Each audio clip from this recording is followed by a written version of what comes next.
Every year, Murray State invites the best and brightest minds from our area to apply for MSU's Presidential Fellowship. The fellowship covers all tuition costs, housing on campus, and a meal plan. While they all have a busy schedule, a few were still able to find a free moment of their time to tell us what they love about MSU and why they're after the fellowship.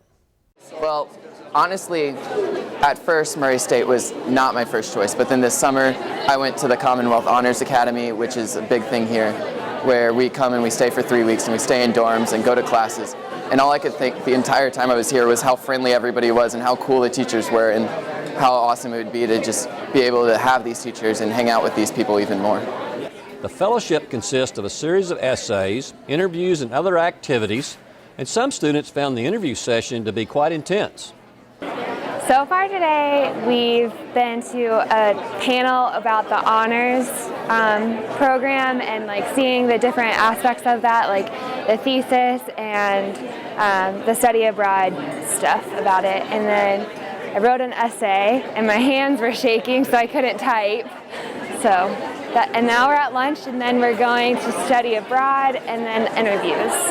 I would definitely have to say the group interviews.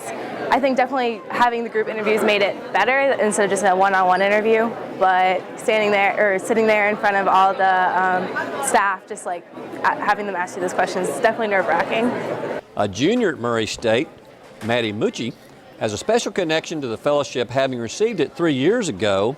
She's back this time, but not to apply.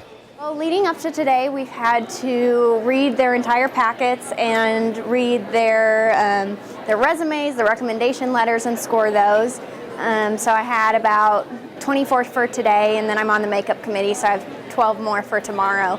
And then today we came in and we've had those students come in groups of 5, and we ask them questions and try and make them feel comfortable, but also we're evaluating them, so it's kind of a good balance. And ask them questions and go through and score them on a couple of different things at the end of the interview. And then we've been through, I think, 4 groups so far.